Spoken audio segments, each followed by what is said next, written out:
Welcome to Chitra's cooking feast. இன்றைக்கி வீடியோவில் ரொம்ப ஹெல்த்தியான வெண்பூசணிக்காய் வச்சு நல்ல பஞ்சு போல் சாஃப்டான இட்லியும் மொறுன்னு தோசையும் நம்ம எப்படி செய்கிறதுன்னு பார்க்கலாமா? அதுக்கு முதல்ல இந்த டம்ளரில் 2 டம்ளர் அளவுக்கு பச்சரிசி எடுத்திருக்கேன்.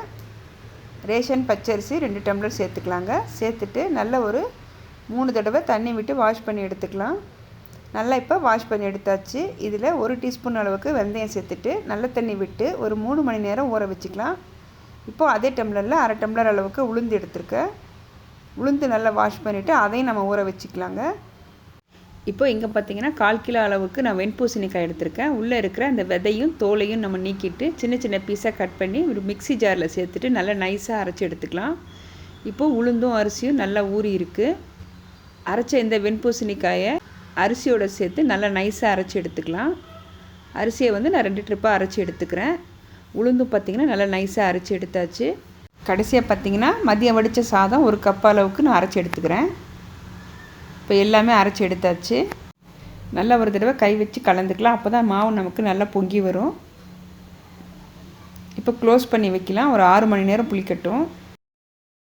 நைட்டுனா 8 மணி போல் அரைச்சி வச்சுருந்தேன். இப்போ மறுநாள் காலையில் பார்த்திங்கன்னா மாவு எந்த அளவுக்கு பொங்கி வந்திருக்கு பாருங்கள்.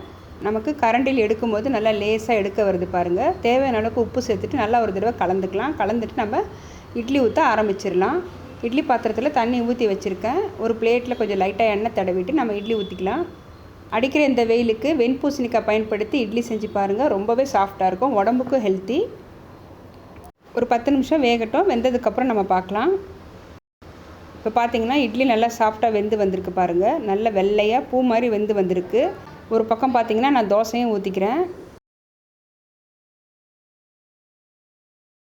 தோசை பாருங்கள் எந்த அளவுக்கு சாஃப்டாக ஓட்டையாக வெந்து வந்திருக்கு. நம்ம இந்த மாவில் ஆப்பம், பணிகாரம், ஊத்தப்பம் எது வேணாலும் செய்யலாங்க. எல்லாமே சூப்பராகவும் வரும். கண்டிப்பாக ஒரு தடவை நான் சொன்ன மெஷர்மெண்ட்டில் ட்ரை பண்ணி பாருங்கள். ட்ரை பண்ணி பார்த்துட்டு உங்களுக்கு எப்படி வந்தது எனக்கு ஃபீட்பேக் எனக்கு கமெண்ட் பாக்ஸில் கமெண்ட் பண்ணுங்கள்.